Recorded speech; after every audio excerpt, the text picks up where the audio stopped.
are on Facebook, so we are live. Welcome everyone. I am Amy McGuffin, the CEO of Kittitas County Chamber of Commerce, and we are here to introduce our new Industry Nights event series here at the Kittitas County Chamber of Commerce. I'm joined by our local legislators, Representative Alex Ybarra and Representative Tom Dent. Every third Wednesday, we will have our 3 legislators join us, if their schedule permits, to have a roundtable discussion with specific industries each month via Zoom.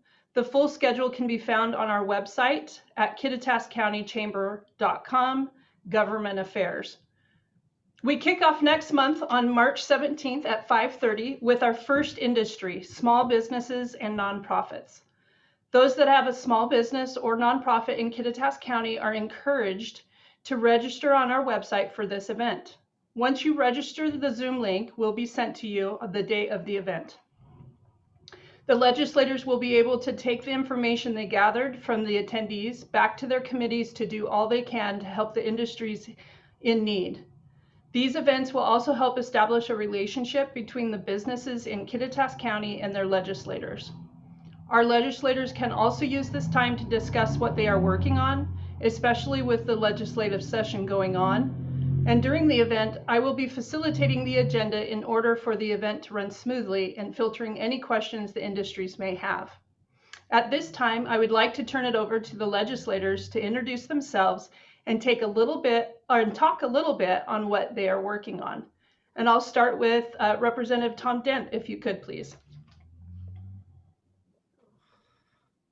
Thank you, Amy. I appreciate that, and I appreciate the opportunity to have this forum so we can visit with people. It's hard to keep up sometimes with all the people and communicate effectively. So this is another good way to do that. So, you know, there's a lot going on this year within the legislature and things that we didn't really look forward to working on, but we are. So, anyway, and there's some legislation out there that doesn't work well for our district, but with that being said, there's some things that are moving that do work well. So, you know, I serve on 4 committees now. I serve on the Children, Youth, and Families Committee, which has to do with foster care, child care, things of that nature. I serve on Rural Development, Ag, and Natural Resources, and I serve on Transportation. And I've been on those 3 committees on the first 2 since I was elected, and I've been on Transportation now. This is my 2nd term on there. It's a great committee, and I'm on there because of my relationship to aviation, because I was always going to Transportation Committee anyway, so they finally gave up and put me there, so it would be easier to work on things. So, and then I'm on Rules Committee, which really doesn't have a lot to do with rules. It has a lot to do with getting bills to the floor of the House of Representatives. So, this is my first year on that, and I'm glad to be there. So I'm working on some aviation stuff this year. The CAR bill, which is Community Aircraft Revitalization Board, which basically loans money to airports to do things that they can't do with the grant money, and it could come in handy hopefully down the road for Bowers Field. They can with grant money, you cannot use grant money for any kind of economic real narrow uses for that money, but with this you could borrow money and they could do some economic development work, things of that nature, which is kind of where they're wanting to go. I'm also working on the Community Airport Coordinating Commission, which has to do with looking for another major commercial airport in the state of Washington, whether we site a new airport or we remodel one to can handle it, simply because SeaTac is reaching capacity. So that's something we put together 2 years ago, but because of the pandemic, we got behind and we're not done, and we need to keep this in statute. So basically we're just extending the deadline so this committee can continue to do its work, which is important for the whole state. I have a bill or 2 on airport aviation funding. It's not going to move. They're not going to let it move this year. It's something that we're just still working with. But I did just drop a new bill on aviation last week, and I just kind of thought about this here about a month ago. I dreamed up this idea. Was put together an aviation aerospace advisory committee. Those of us in the state of Washington, we probably have some of the brightest people in aviation aerospace as there are anywhere in the world. And it's just an incredible, we have incredible resources in that nature. And I'm talking about from the Cessna 150 out the airport to rockets and stuff that can go to Mars. And we do have stuff on that rocket to Mars. We have stuff that's been built right here in the state of Washington. So it's really important, I think, that we continue to do that. And this committee could kind of take a look at the big picture, the 30,000 foot level, to see how we can proceed forward and how we can entice new people, new industry, new technology in the state of Washington to build on that. And currently in the United States, there are 5 companies that are working on supersonic passenger transport aircraft again. And we have new technology in airfoil design, so we get the soft boom. And so at 30,000 feet, if they break the sound barrier, you won't hear it on the ground. And that's kind of what that means. So it's a new technology that's really important, and we're working hard as if we can't entice those people to come into Washington.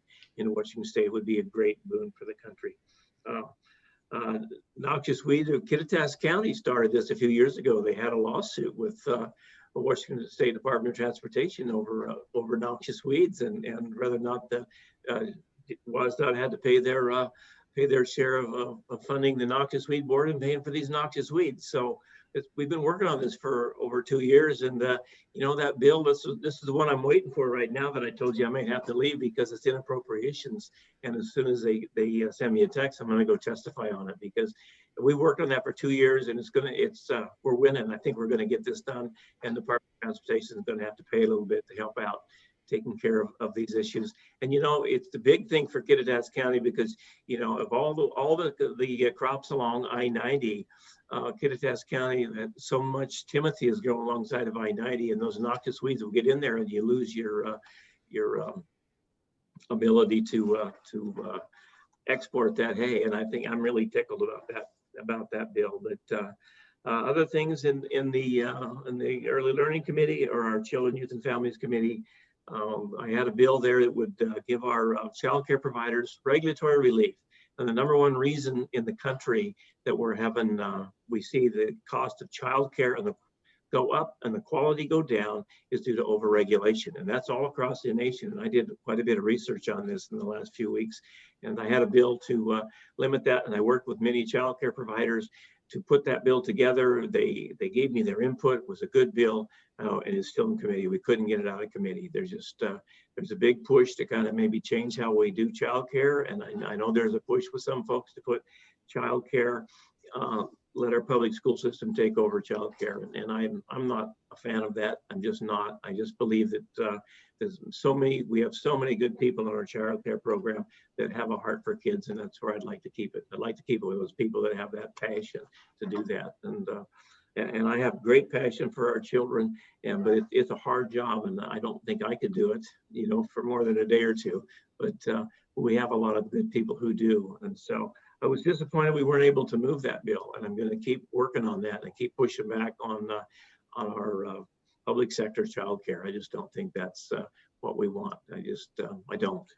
But anyway, and then probably the only other bill that I was somewhat disappointed in not being able to move was ag suicide, or it's a crisis. It's a crisis hotline for agriculture people, and kind of been studying this. I have a lot of interest in mental health issues.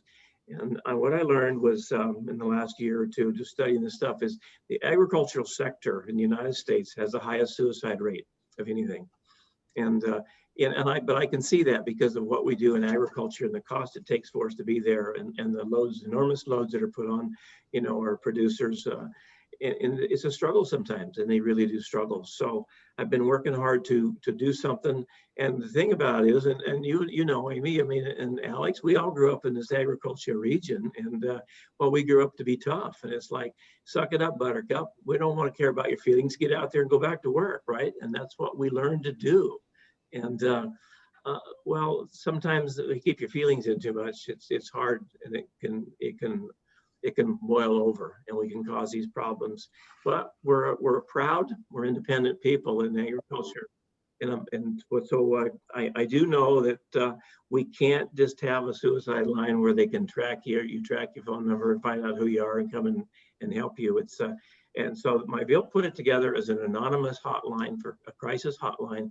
There'd be no phone numbers traced, no names asked, and staffed by people who understand the rural way of life, just rural people, because we do understand each other. So I knew the bill wouldn't move this year, but I dropped it anyway, and it has created a lot of interest in the state and over how we could do that. So I had a call today on it again, and I'm having another one on Fridays. People are really interested in seeing how we can incorporate that into our some of our suicide programs. But the two things I say is, number one, it has to be anonymous, and you know, the other thing that I think about this, and then I'll be quiet for a while, but when we reach out to people and say, we want to help you, and so they call us, and then, well, you're suicidal, so we're going to take away your guns. We ask, how many guns are in your house? Well, that doesn't work. Why do you think they don't call us? Yeah. You know, and I don't believe that's the right thing to do. And this is part of this bill. None of these things we're going to ask. We're not going to do this stuff, because if we get you on the line, we can help you. And quite often it takes that conversation, and we can solve a problem without taking away somebody's rights, because when we do that, then they don't call us. And I get that. Believe me, I get that, because I've had some friends that were there, and we're able to help them. But so anyway, that's just something that I'm real passionate about. I don't know where it'll go, but we are creating a stir, and it is we're in a ton of interest in it. So I'm hopeful that it will go someplace. Oh, and I've got one more thing. The Kittitas County Auditor, Jerry Pettit, I've been running this bill for him as a use tax exemption on a bill, and we don't know. I don't know if we're going to get out of committee. We're trying to get it exec out of finance committee. It's something that he's real passionate about. So I've been helping him for, I think this is the third year now. But his issue was people move in here from another state, and when maybe they have a stock trailer or a pickup or something, and they've had it for a while, and when they transfer ownership, they're stuck for some excise or sales tax. And he just doesn't believe that that's hanging out the welcome to Washington sign, and I have to agree with him. And it's not very much money. It's like, I mean, it's $150,000 or $200,000 a year is all we're going to remove from the state coffers, but it's just one of those little things. So we're trying to get that done, but hopefully we will. But anyway, thank you again for having me. I really appreciate it, and I'll stay on until they tell me it's time to go. So. Well, before we move forward to Representative Ybarra, I'm going to just state thank you for your awareness. We understand some of the importance of just the awareness brings to start those conversations. So we really appreciate your passion and your efforts towards that. And in the panelist chat, there was actually a question that I'd like to sidebar real quick before we move to Representative Ybarra. And that is, there's a viewer that is representing Skookum Kids. It's a new foster care nonprofit to Central Washington. And he would love to hear about your policy regarding child welfare and foster care. Can you just speak real quick on that, and then maybe we can get you in contact with Nick at Skookum Kids? Sure. Yeah, I'm aware of Skookum Kids. You know what goes on up there. So child welfare, you know, that's a big question he's asked there. But I am passionate about our foster kids and how we can support them. And one of the things that I struggle with foster care is, and when we created the DCYF, I was the lead negotiator for our caucus on that, and that was a 4-month negotiation back and forth with Representative Kagi, who has since retired. But you know, we worked hard on what that bill meant and what it would do to our child care industry, but also to our foster kids. And one of the things that I pushed for, and it's in the bill, and we're still pushing on DCYF to get there, but to go upstream and take a look at when we have foster kids or issues with kids someplace, we know there's problems, we know there's issues going on, and let's see if we can solve some of them issues. And taking the children out of the home should be the absolute last resort. Okay, let's give it a chance to put it together, and I could tell some stories about that, but we don't have time tonight. But let's get it together so these kids can stay at home, because really that's where they want to be. We're always talking about trauma. on our kids and the foster kids. But when we take them out of the home, that's major trauma. And we don't want to subject them to that if we don't have to. So I'm pretty passionate about changing that. And the second thing is we get some foster kids sometimes, and I was a foster parent and I can relate to this, and they're tough, they're hard, they're tough to deal with. And many foster parents won't take them or can't take them. And that's where you hear the stories about, we're putting kids in motels and we're putting them other places, but because we don't have placements for them because they're hard to handle. And so I would really like to put together a program, and we had a bill that we kind of started doing that this year, but it died. But we can have different levels of foster parents, and we can seek out some folks that are willing to take on these tough kids and give them some additional training and whatever they might need in order to handle this, because that's how we're going to save them. If we're going to save them, is give them that chance. So that's where it's at. The child welfare issue, I mean, there's just times we need child welfare. I get that. So that's something we could probably is it Nick? I guess that asked the question, and Nick and I, Nick, I'd be glad to talk to you about it. That's a pretty deep subject, but I'm passionate about our kids and our foster kids and helping them. But I also I recognize the fact that we can't fix it all with money. We just can't throw money at them and hope some of it sticks. We have to. There has to be some policy. There has to be some guidelines and direction that we can give these children that direction. So then the last thing is I am the new co-chair of the Oversight Board, which was created as a result of the legislation that created the Department of Children, Youth and Families. And that's the Oversight Board to look in the 30,000-foot picture of what's going on within that department. And there's been some issues that have come up, and we're going to be asking the department to answer some of these questions. And I think that's very important too. So. Absolutely. Thank you so much for your comments. We'll move forward to Representative Ybarra. Alex, thank you for joining us today. If you could just give an introduction and a few things about your committees that you're on and anything else that might come up that you'd like to share. Sure. Thanks, Amy. It's nice seeing you again. And Tom hit on a lot of subjects I was going to talk about, or Representative Dent, excuse me. So I won't go over those things, but I'll go over the things I'm working on. So again, I'm Alex Ybarra. I'm the District 13 representative in seat number 2. And this is my 3rd session. And so I'm sitting on Education Committee, Civil Rights and Judicial, and Healthcare and Wellness. And so I'm the ranking on education. So I've been working a lot of education bills recently. So as you may know, one of the ones that is really important to all especially our seniors, is there's a waiver bill. And what that waiver is just some of the kids, when they weren't able to go to school, they couldn't get some of the credits they needed to graduate. And so we needed particular waivers to waive that particular credit. As long as the school district knows that student is able to fulfill the graduation requirements and knows the subject matter, they'll give them the waiver.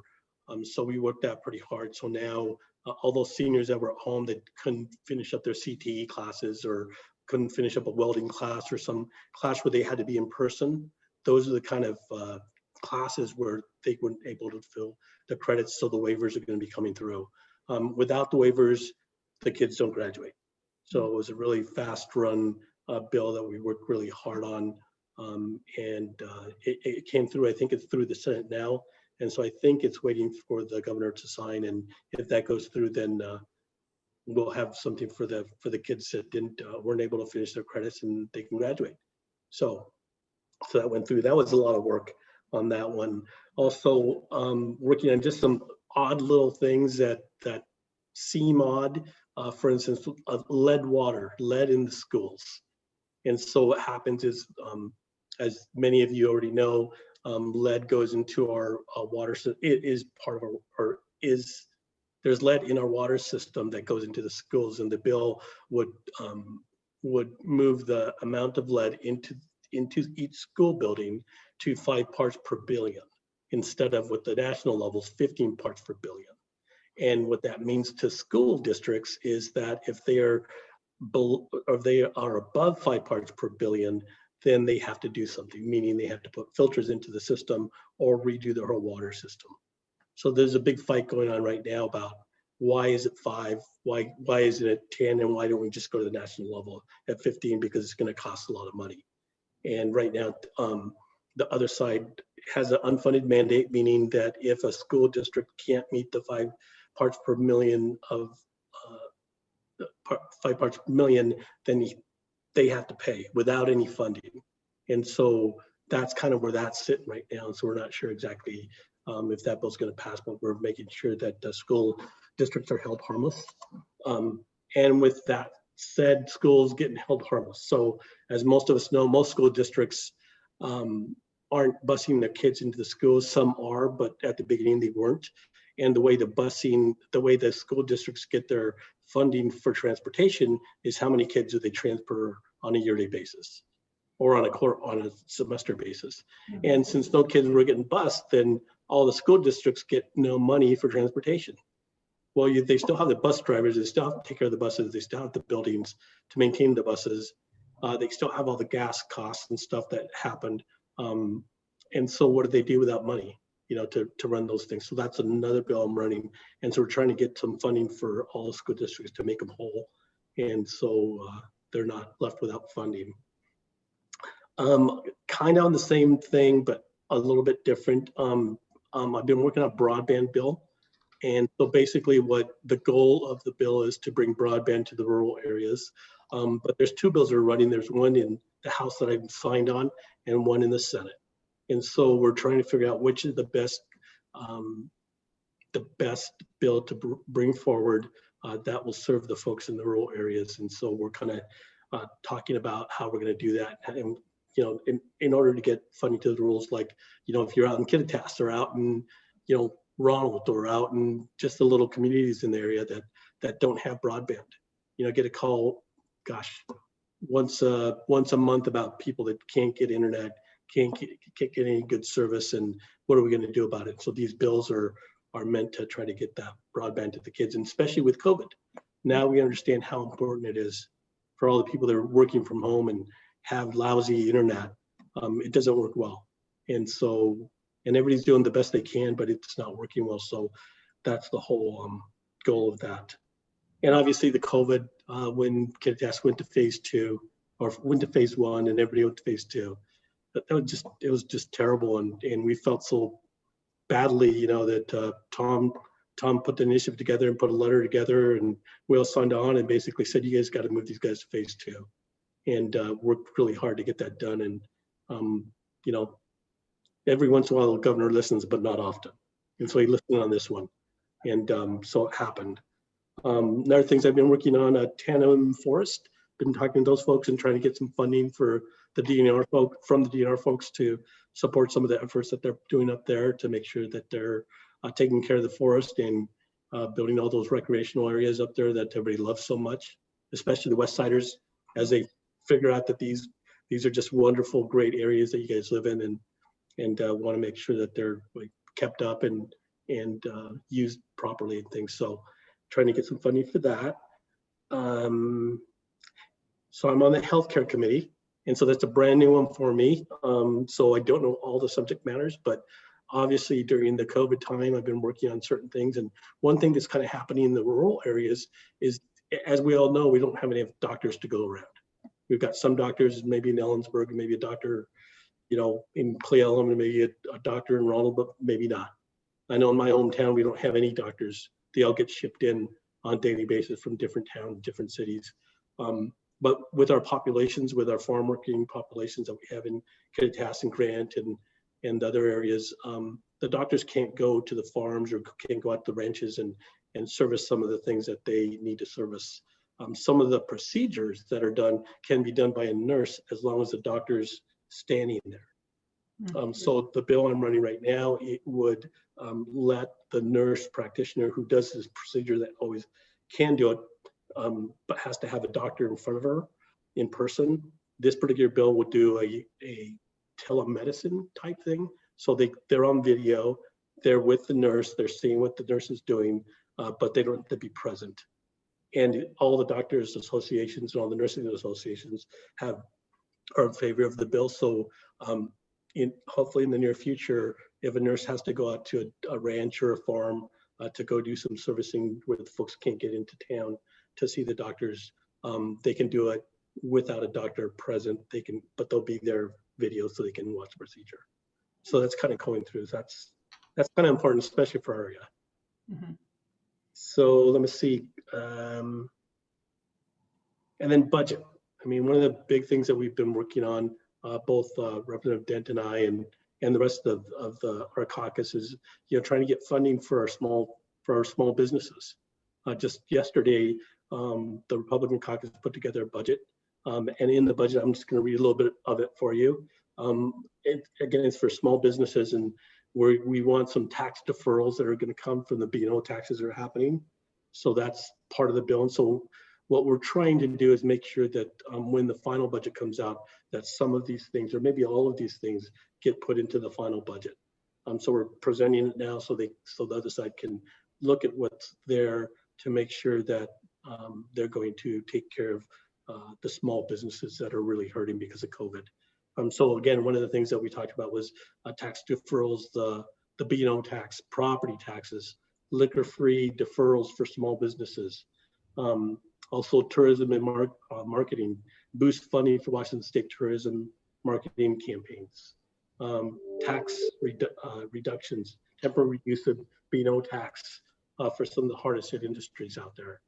Because I know, as you know, Amy, you're the person that knows better than anybody, I'm sure, especially in Kittitas County, how close some of these businesses are to shutting their doors.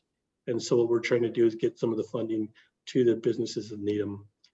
So that's something that we've been kind of working on together as a caucus to get that done. Also some capital funding. I've got $1.5 million for capital funding. Hopefully, if it gets through, for the fish food bank. And so I think they're looking at building a new building out in the airport.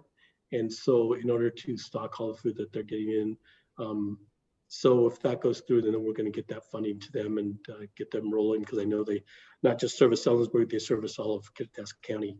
And so I think it's something really that I'll be really pushing really hard to get those funds for those folks. And that is about it. Other than big stuff like, any gun bill we're against, and anything that has a tax on it, we're against. So just in general. Yes. Yeah. Well, thank you so much. I learned quite a few things from you. Didn't know about the nurse and the virtual telemedicine bill. So I'm going to look that up and be interested in that. One of the things that the whole reason we did this tonight to introduce these industry nights is we have always done the collective legislative day. And when we get together legislatively on that day, everybody pitches what they're working on, what they could need your assistance to. And then I believe it was Representative Dent the last time, he says, we should follow up on this when we're in legislative session, and we should really follow up on what some of these concerns are. And so that's really the brainchild of why we're doing industry nights. We thought this would be a great opportunity for you to discuss what currently is going on during session and what that means for the industries coming out of session so that they can be prepared. COVID, I believe the pandemic has really set a tone for a lot of small businesses and for industry. We have had to think outside of the box, although I think Kittitas County is quite entrepreneurial and creative, but I think it really set the tone for a lot of industries that may have not followed suit in other industries. So I really appreciate you taking tonight and discussing what you're involved in currently. And this really gets me excited coming back in March, because it is going to be a conversation with small businesses and nonprofits. Like you said, there's a lot of effort towards helping and assisting small businesses through either some funding or, like you said, tax relief where you can. So it'll be really interesting to see what we can update them here coming up in March. Is there anything else that you guys would like to bring up before we close for the evening? Because we did say it was going to be a short one, and I know you guys are pressed for other activities. So I want to follow up on what Rep. Ybarra said there about reopening. You know, and we did work hard to get us into phase 2. We when they first opened up the part of the Puget Sound area into phase 2 and left out most of the state, it really kind of started a firestorm with not only within with the rural legislators like us, but some folks on the other side as well. And then we started getting the boost from folks across the aisle, and it's like, okay, this isn't working, you know. And so and we had written a letter, you know, about the time session started, pushing back on the governor to get it reopened. And then you know, when this thing starts happening, and I just want people to know that that myself and Rep. Ybarra and Senator Warnick, you know, I'm the guy that writes the letters just because I get wound up when I start writing letters, and my 2 seatmates are gracious enough to sign on to my letters, but we're all committed to making a difference here. We're truly committed to getting things back open. You know, I'm going to tell you, it's a heartbreaker when we get an email from folks that are just really struggling because they've been shut down. I mean, it hurts. You know, I spent most of my life being in business for myself. And I know how hard it can be. I know how tough it is. And it just hurts when they tell me. And so many of them are my friends, you know, in Kittitas County and in Grant County and Lincoln County. I mean, these are people that I've lived with, you know, and I've known a great deal of my life. So we are passionate about getting it back and getting it open. You know, and I'm going to tell you something that I'm struggling with myself, and I know others are right now too, but the governor does not have a plan for phase 3. It's not there, and we need one. So I'm just kind of been working this week trying to think my way through. Okay, so what does phase 3 look like? And maybe we should just develop the plan ourselves. And this is news to Alex too. But you know, I'm trying to think ahead. I just think we need to continue to see what we have and move forward. You know, and when we get on the calls with our superintendents and principals, and they say the 6-foot thing isn't working, and the rest of the world is doing 3 feet. Why can't we do 3 feet? And I hear that, and we need to work on those issues and give them some. You know, some of our schools are small; they can't do 6 feet. They don't have room, and so we're kind of working through some of those issues and how we can actually do this and take a realistic look at what the pandemic means. But I just want you to know that myself and Senator Warnick and Representative Ybarra, we are committed. We are committed to doing what we can do to keep this moving. And the other thing is, you know, part of this, the regional thing to reopen the state, those regions are based on, there's a bill to do away with our county health districts and put them into a regional health district. And that's what those regions are. That's what you're looking at.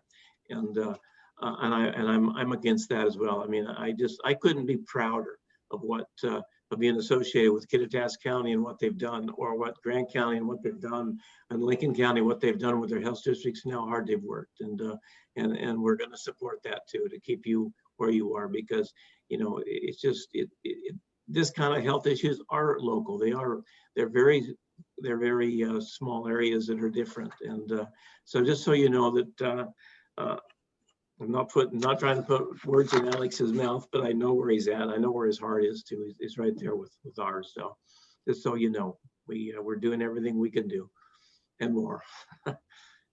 well, I appreciate that comment. We, you know, just to add on to it, you know, we were really disheartened on that announcement, and it really showed the commitment of the elected officials. I mean, I was there on that meeting that you were on, and just the understanding that something had to change, something had to happen, and you could sense it in everyone that was there, from the public health officer to the sheriff's office, just really concerned about it, the Board of County Commissioners. So I'm really impressed with that passion and that dedication to the county. I know small businesses are in agreement. We need to see phase 3, potentially phase 4, at least discussion. And it is concerning that there is no discussion right now. And so I have been on a couple calls with staff members of the governor, and it's the same thing we're requesting of them. is please just give us something that we can work with or help you with. I think that's the thing that they need to realize too is some of us are not trying to be a thorn in their side. We just want to be helpful and get everyone moving forward and open and appropriately open, right? So we really appreciate your passion and commitment, and we know you're doing everything that you can. We've experienced all different levels of understanding or non-understanding. So we're just trying to be fluid and going with the flow, I guess some people have said. So we really appreciate the work that you guys have been doing on behalf of Kittitas County and of the district. So. Well, we are at 6:15, and so I am going to close off for the introduction tonight. Just before I close, I want to say thank you again, representatives, for joining me tonight, and I hope that we can meet again. March 17th, I believe, is the next date. I don't have my notes in front of me. I might have better get that in front of me so I make sure I'm doing it right. Yes, March 17th at 5:30, and our first full industry roundtable will be small businesses and nonprofits, and we will be talking a little bit about what their plans are for 2021, how COVID-19 has affected their business, and where they see their industry heading. So we'll get some feedback from them directly and see how well those town halls go. So thank you again for joining us. Thank you. Thank you for having us. Thanks, Amy. Have a good night. Hey, guys.